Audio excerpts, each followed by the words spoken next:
नमस्कार, मैं हूं आपके साथ मोनिका गुप्ता और आप देख रहे हैं हर खबर। बुलेटिन की शुरुआत करेंगे खास खबरों के साथ। मुख्यमंत्री मनोहर लाल अंबाला के नारायणगढ़ में अत्योदय उत्थान मेले में पहुंचे, जहां उन्होंने इस मेले का अवलोकन किया।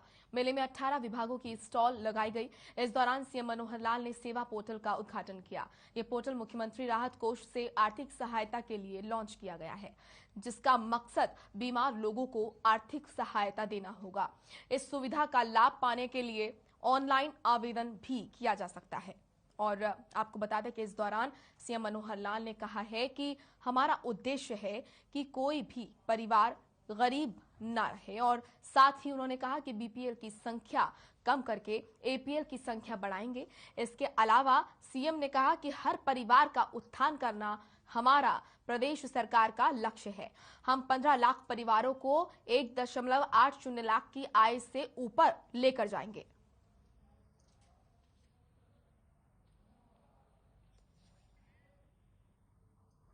तो अत्योदय उत्थान मेले का आयोजन हुआ। सीएम मनोहर लाल ने इस मेले में शिरकत की। सीएम ने सेवा पोर्टल का उद्घाटन किया। कोई भी परिवार गरीब ना रहे, ये प्रदेश सरकार की प्राथमिकता है और इसको लेकर प्रदेश सरकार प्रयासरत है। सीएम मनोहर लाल ने ये कहा। साथ ही उन्होंने कहा कि बीमारों को आर्थिक मदद मिलेगी, ऑनलाइन आवेदन कर सकते हैं इसके लिए।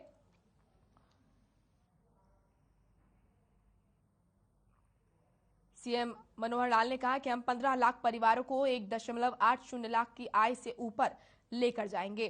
प्रदेश का विकास ही प्रदेश सरकार की प्राथमिकता है और इसको लेकर प्रदेश सरकार लगातार प्रयासरत है। मुख्यमंत्री मनोहर लाल अंबाला के नारायणगढ़ में अत्योदय उत्थान मेले में पहुंचे, जहां उन्होंने इस मेले का अवलोकन किया। मेले में 18 विभागों की स्टॉल लगाई गई। इस दौरान सीएम मनोहर लाल ने पोर्टल का उद्घाटन किया। यह पोर्टल मुख्यमंत्री राहत कोष से आर्थिक सहायता के लिए लॉन्च किया गया है। सीएम मनोहर लाल ने बताया कि इसका मकसद है बीमार लोगों को आर्थिक सहायता देना। इस सुविधा का लाभ पाने के लिए ऑनलाइन आवेदन भी किया जाएगा। और इस दौरान सीएम मनोहर लाल ने कहा कि हमारा उद्देश्य है कोई भी परिवार गरीब ना रहे, साथ ही बीपीएल की संख्या कम करके एपीएल की संख्या बढ़ाएं। इसके अलावा सीएम ने कहा कि हर परिवार का उत्थान करना हमारा लक्ष्य है। हम 15 लाख परिवारों को 1.80 लाख की आय से ऊपर लेकर जाएंगे।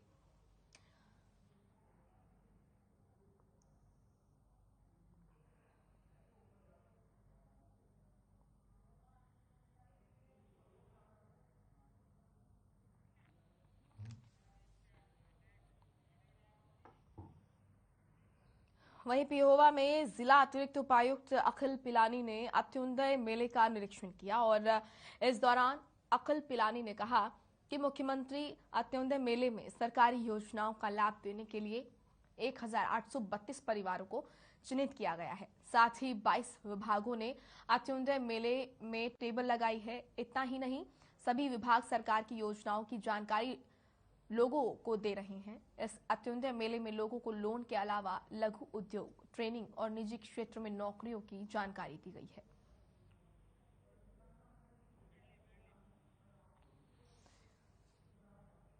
तो करनाल के घरौंडा में मुख्यमंत्री अत्योदय परिवार उत्थान मेला आयोजित किया गया। इस दौरान मुख्यमंत्री मनोहर लाल ने मेले का अवलोकन किया।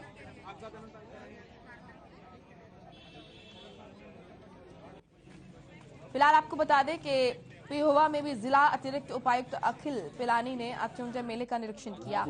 और अखिल पिलानी ने कहा कि मुख्यमंत्री अत्योदय मेले में सरकारी योजनाओं का लाभ देने के लिए 1832 परिवारों को चिन्हित किया गया है। साथ ही 22 विभागों ने अत्योदय मेले में टेबल लगाई है। इतना ही नहीं, सभी विभाग सरकार की योजनाओं की जानकारी लोगों को दे रहे हैं। इस अत्योदय मेले में लोगों को लोन के अलावा लघु उद्योग, ट्रेनिंग और निजी क्षेत्र में नौकरियों की जानकारी भी दी गई है। लाभ उठा सकें, मनोहर छवि, मनोहर सपना, मनोहर बने हरियाणा का। देखिए, मुख्यमंत्री अंत्योदय परिवार उत्थान योजना के तहत जो मेले लगाए जा रहे हैं, तो इसमें जो परिवार पहचान पत्र में जिनकी 50,000 से कम सालाना आय है उनको इनवाइट किया गया है। तो ये लिस्ट हमें जो हेडक्वार्टर पे डिपार्टमेंट है वहीं से आई है। 1800 के करीब ब्लॉक के हैं और 250 के करीब एमसी के हैं। तो इसके लिए हमने वेलकम डेस्क, काउंसलिंग डेस्क और विभिन्न डिपार्टमेंट के डेस्क लगे। लाभ उठा सकें, मनोहर छवि, मनोहर सपना, मनोहर बने हरियाणा का।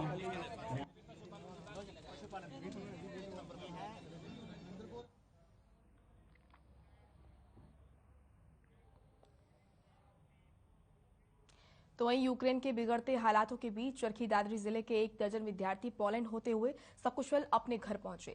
वहीं अभिभावक अपने बच्चों को लेने के लिए दिल्ली एयरपोर्ट पर पहुंचे। इस बीच युद्ध भूमि से लौटे यहां पर लाडलों को सकुशल अपने सामने देख अभिभावक भावुक नजर आए।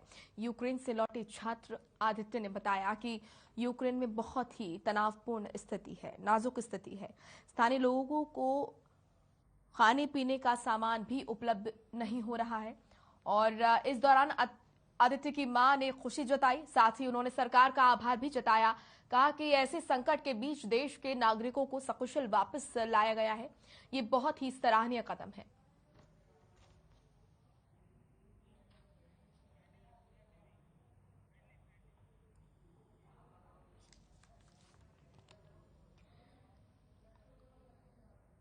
तो आपको बता दें कि यूक्रेन के बिगड़ते हालातों के बीच चरखी दादरी जिले के 1 दर्जन विद्यार्थी पोलैंड होते हुए सकुशल अपने घर पहुंचे। अभिभावक अपने बच्चों को लेने के लिए दिल्ली एयरपोर्ट पहुंचे। इस बीच अपने बच्चों को देखकर अभिभावकों की आंखें भर आईं। यूक्रेन से लौटे छात्र आदित्य ने बताया कि यूक्रेन में बहुत ही तनावपूर्ण स्थिति है। यूक्रेन में हालात बहुत नाजुक हैं। स्थानीय लोगों को खाने पीने का सामान भी उपलब्ध नहीं हो पा रहा है। इस दौरान आदित्य की मां ने खुशी जताई, साथ ही उन्होंने सरकार का आभार जताया। उन्होंने कहा कि ऐसे संकट के बीच देश के नागरिकों को सकुशल वापस लाया गया, ये बहुत ही सराहनीय कदम है। और जितने और भी छात्र बचे हुए हैं जो कि यूक्रेन में फंसे हुए हैं, उन्हें भी सरकार जल्द से जल्द स्वदेश वापस लेकर आए। तो अपने बच्चों को देखकर अपने पास अभिभावक भावुक नजर आए। और ये तस्वीरें आप देख रहे हैं, यूक्रेन में फंसे छात्र अपने घर लौटे। यूक्रेन से लौटे एक छात्र आदित्य ने बताया कि यूक्रेन में लगातार जो स्थिति है वो तनावपूर्ण बन रही है। लगातार बमबारी हो रही है, रूस की तरफ से लगातार यूक्रेन पर हमले किए जा रहे हैं। और जो मंजर है, बहुत डरावना मंजर वहां का था।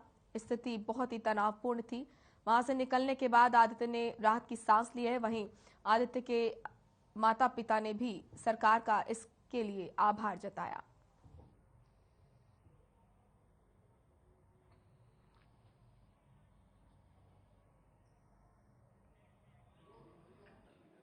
बहुत खुशी हो रही है, मेरा बेटा घर आ गया। चिंता तो भाई ना रात में नींद आ थी ना सूरत बात हुई। अब घर है, कितनी चिंता तो थी, लेकिन वहां से निकलने के बाद भी जब तक बॉर्डर तक नहीं पहुंचा तब तक हमें बहुत दिक्कत थी। बॉर्डर के बाद हमें पता चला कि वहां पर बहुत अच्छा भाई हो रहा है, तो वहां से फटाफट वो बॉर्डर से वो चले भी गए, होटल में भी चले गए, वहां से एयर में भी बिठा दिए और 48 घंटे में जैसे कि हमारा बेटा घर आ लिया। तो हमें बहुत खुशी है, हमें सरकार हमारे बच्चों के लिए बहुत कुछ कर रही है। सब मतलब समस्याएं बहुत थी, लेकिन हम टाइम से वहाँ से निकल गए हमारे शहर से, और ट्रेन से हम आए लवीव तक। फिर हमें पोलैंड बॉर्डर पे इंडियन एम्बेसी मिल गई थी हमारा, फिर उन्होंने ही हमें फ्लाइट कराई और हम यहाँ तक आ गए। हमें पोलैंड बॉर्डर से भारत सरकार ने बहुत ज़्यादा हेल्प की। वहाँ से हमें यहाँ आगे नहीं, हमें पोलैंड बॉर्डर पे इमिग्रेशन में कोई दिक्कत हुई नहीं। आगे वो हमारे लिए बस लेके खड़े थे, हमें एयरपोर्ट जिस शहर में था उसमें ले जाया गया।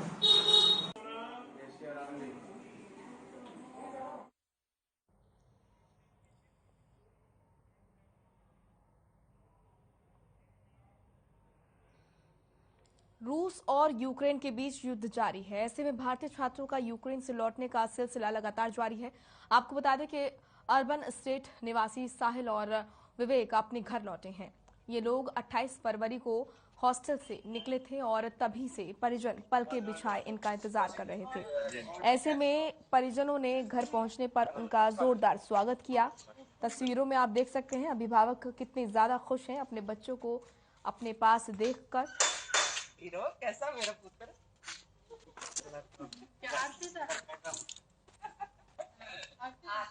तो यूक्रेन में फंसे छात्रों को लगातार सरकार स्वदेश वापस ला रही है। इसी बीच आपको बता दें कि अर्बन एस्टेट निवासी साहिल और विवेक अपने घर लौटे। ये लोग 28 फरवरी को हॉस्टल से निकले थे और तभी से परिजन इनका इंतजार कर रहे थे और आखिरकार वो घड़ी आ ही गई जब माँ बाप अपने बच्चों से मिले।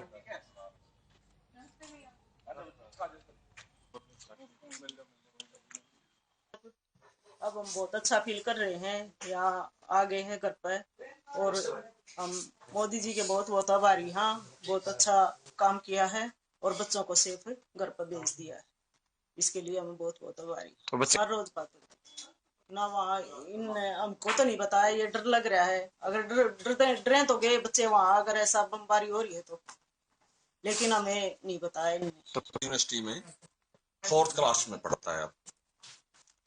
तो युद्ध का जैसे ही माहौल बनाया, हमें बहुत पैनिक हुआ। कंटिन्यू हम समाचार देखते रहे। पहले भी हमने इनकी टिकट करवा दी थी, इंडिया की हमें टिकट नहीं मिली। हमने दुबई के लिए इनकी कतर एयरवेज से टिकट करवा दी थी, लेकिन जिस दिन की टिकट थी उसी दिन वहां राजधानी में बमबारी होगी एयरपोर्ट पे, वो टिकट उस वजह से कैंसिल होगी। तो फिर हमें और भी ज्यादा चिंता होने लगी इनकी। तो देश के केंद्रीय नेतृत्व ने बहुत अच्छी तरह बच्चों को निकाला है। हमारी थी भाई 24 तारीख की फ्लाइट, 24 ने निकलने वाले थे हम कीव खातर। तो 24 ने सुबह उठे जब कॉन्टेक्ट मैसेज आया कि भाई हमला हो लिया है, सारी फ्लाइट कैंसिल हो लिया, जो जीता वहीं रहो। तो भाई 24 ने चालू हुए, फिर सारी फ्लाइट कैंसिल होगी, महीना बहना स्टॉक ले आके धर लिया हमने अपना सामान का, खान पीन का। तो फिर एम्बेसी की तरफ से एडवाइजरी आई भाई लोअर दौरे जो बॉर्डर है, पोलैंड हो गया, स्लोवाकिया हो गया, रोमानिया हो गया, हंगरी हो गया, वहां पहुंचो। वहां आपको इंडियन एम्बेसी मिलेगी, उनके बंदे मिलेंगे, वो आपको गाइड करेंगे अच्छे से और इवैक्यूएशन शुरू होगा। तो कई यार दोस्त थे जो पोलैंड बॉर्डर पे गई, रोमानिया पे गई, उनके लिए बहुत बुरा बर्ताव हो रहा था भाई। पहुंच गया से मोदी जी ने बहुत बढ़िया कराया, फ्री कर दिया। जो बच्चे रुपये दे पा सकते उन खातर तो बढ़िया था, बहुत बड़ा जो देश का चलो उन खातर तो है, लेकिन बहुत बड़ा कदम था। मोदी जी ने बहुत बढ़िया काम कराया, फ्री कर दिया, सारा ट्रांसपोर्ट अपना फ्री कराया। जिसके लगे भी है उनकी भी क्लेम कर कह दिया कि भाई पैसे जितने लगे बताओ हम देंगे, उनको सीट दो। क्योंकि ये बच्चे छोटे छोटे देशों में जा रहे हैं पढ़ने के लिए, लेकिन हमारे पास इतना भी फंड नहीं है क्या मतलब इनको यहाँ पढ़ा दे। तो कुछ ना कुछ मोदी जी कर रहे हैं कि भाई उनको जो बच्चे फंसे हुए थे यूक्रेन में यहाँ पढ़ाएंगे।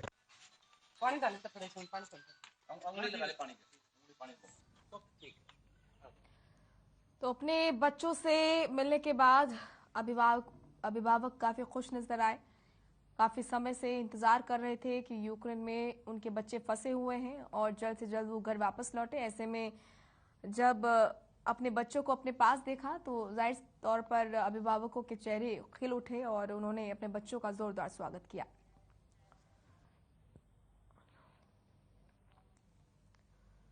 रूस और यूक्रेन का युद्ध पूरे विश्व भर में चर्चित है। ऐसे मुश्किल भरे दौर में काफी भारतीय छात्र वहां पर फंसे हुए हैं, लेकिन एक राहत भरी खबर सामने आ रही है जिसमें काफी छात्र छात्राएं यूक्रेन से वापस अपने घरों की ओर लौट रही हैं। आपको बता दें कि अंबाला की एक छात्रा यूक्रेन से अपने घर वापस लौटी तो उन्होंने वहां की स्थिति के बारे में जानकारी दी।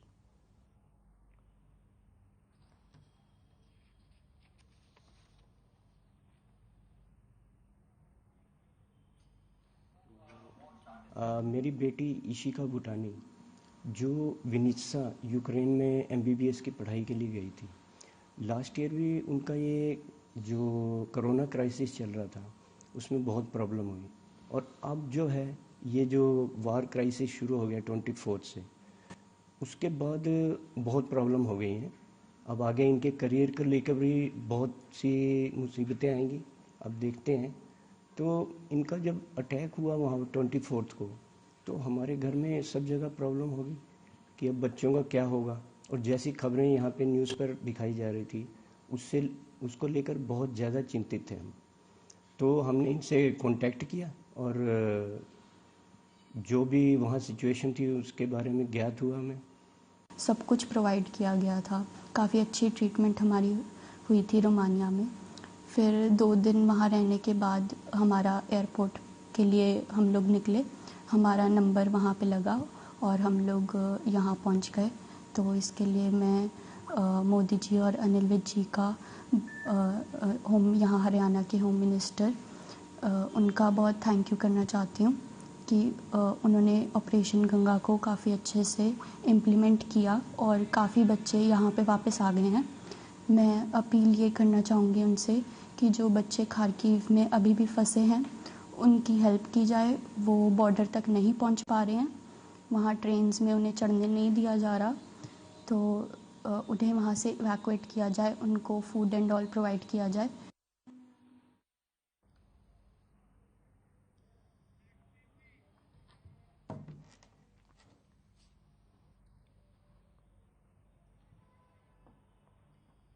वहीं रूस और यूक्रेन के बीच जारी युद्ध में भारतीयों की लगातार वापसी हो रही है।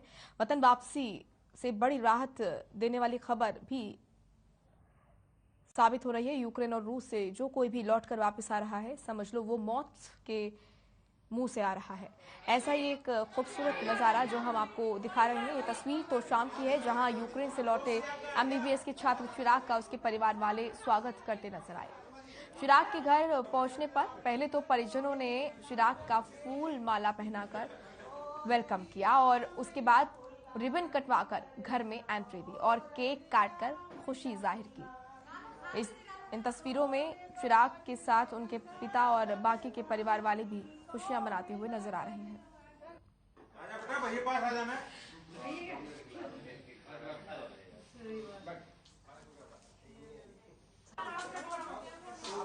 रूस और यूक्रेन के बीच जारी युद्ध में भारतीयों की लगातार वापसी हो रही है। वतन वापसी को लेकर अभिभावक काफी खुश नजर आ रहे हैं और ये तस्वीरें आप देख रहे हैं जो कि तो शाम से है जहां यूक्रेन से लौटे MBBS के छात्र चिराग का उसके परिवार वालों ने जोरदार स्वागत किया। उसको फूल माला पहनाई, रिबन कटवाकर घर में एंट्री दी, उसके बाद केक कटवाया और फिर मिठाई खिलाई।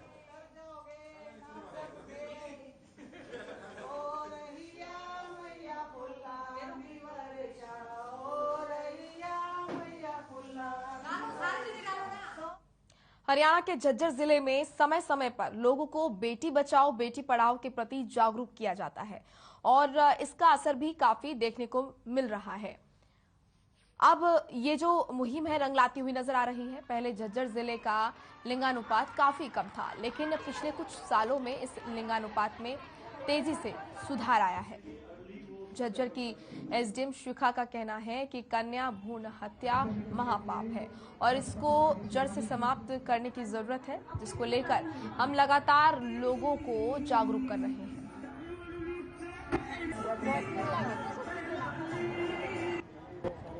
आज मैं झज्जर ब्लॉक की तरफ से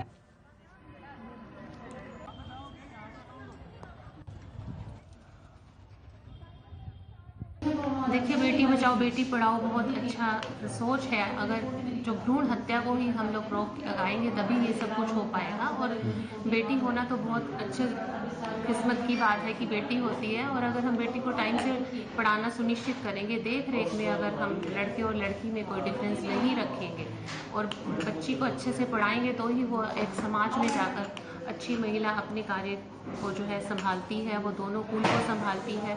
हमारे यहाँ पे जब भी गायनी OPD में पेशेंट्स आते हैं, हम वहाँ पर बैनर्स लगाए हुए होते हैं और यहाँ पे बताया जाता है कि बेटियों को अगर आप बचाएंगे तभी हम उनको आगे संभाल पाएंगे, पढ़ा पाएंगे। तो बेटी जो भ्रूण हत्या है उसे हमें रोकना है और ये सामाजिक जो एक बीमारी, एक कलंक लग चुकी है हमारे इंडिया पे, उसको दूर करना है। ये हम लोग अपने विभाग की तरफ से जागरूकता कार्यक्रम गांव में करते रहते हैं। जैसे कि लड़की पैदा होती है तो उसका कुआं पूजन करवाते हैं और कुछ विभाग की तरफ से भी उनको बच्चों को गिफ्ट देते हैं। और इसके अलावा लड़कियों की हम मेहंदी प्रतियोगिता, चार्ट मेकिंग प्रतियोगिता, ये गांव के स्तर पर कराते रहते हैं जी। और ये जो आज की महिला खेलकूद प्रतियोगिता है ये ब्लॉक स्तर पर है जी। इसमें हमारे सभी गांवों से आई हुई कम से कम 250 के करीब महिलाएं हैं जो कि 6 प्रकार की रेसों में भाग ले रही हैं और ये लड़कियां भी हैं इसमें स्कूल की और महिलाएं भी। देखिए, भ्रूण हत्या बहुत ही बुरा पाप है। हमें बेटा बेटी में बिल्कुल भी अंतर नहीं समझना चाहिए। बेटियां बेटों से कम नहीं होती, जो काम बेटे करते हैं वो बेटियां कर सकती हैं, इसलिए हमें बेटा बेटी में कोई अंतर नहीं रखना चाहिए। लेकिन आज भी कहीं ना कहीं ग्रामीण स्तर पर भ्रूण हत्या देखने को मिलती है। हाँ, ये तो है, लेकिन काफी हद तक सुधार भी बहुत ज्यादा हो चुका है।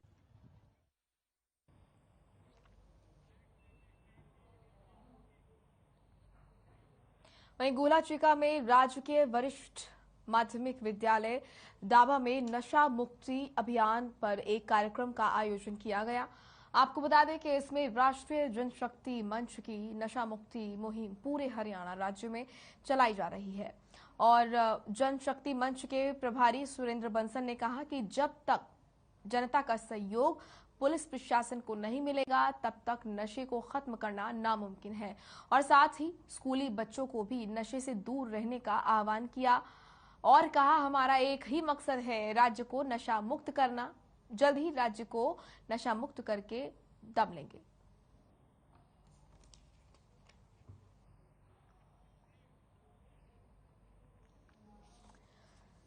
तो नशा मुक्ति अभियान पर यह कार्यक्रम रखा गया। राज्य को नशा मुक्त करने के मकसद से इस अभियान की शुरुआत की गई है। आपको बता दें कि गोलाचिका में राजकीय वरिष्ठ माध्यमिक विद्यालय दाबा में नशा मुक्ति अभियान पर यह कार्यक्रम रखा गया। इसमें राष्ट्रीय जनशक्ति मंच की नशा मुक्ति मुहिम पूरे हरियाणा राज्य में चलाई जा रही है ताकि प्रदेश के युवा नशे से दूर रहें और प्रदेश का भविष्य सुधरे। अपने दिल के अंदर एक बात रखनी है, क्योंकि हम राष्ट्रीय जनशक्ति मंच पिछले 4 साल से नशे के विरुद्ध अभियान चलाए हुए हैं और अब एक प्रयास संस्था है जो एडीजीपी साहब ने श्रीकांत यादव जी ने बनाई है, उनके भी पदाधिकारी हमारे साथ हैं और हम मिलकर के ये नशे के विरुद्ध अभियान चला रखा है। इसी संदर्भ में आज हम यहाँ दबा स्कूल में पहुँचे हैं बच्चों को बताने के लिए कि नशा कितना खतरनाक है और जो बच्चा नशे के में पड़ जाता है उसकी आदत उसको पड़ जाती है नशा लेने की, उसकी ज़िंदगी तबाह हो जाती है।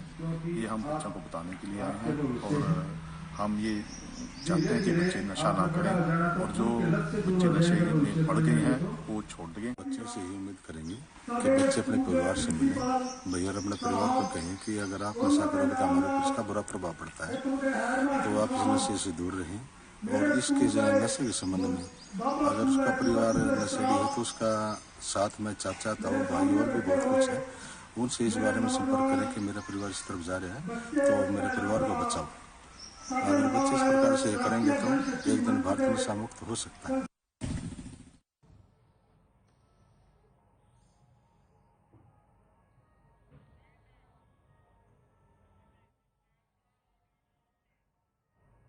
चलिए फिलहाल इस बुलेटिन में इतना ही। आप देखते रहिए हर खबर। नमस्कार।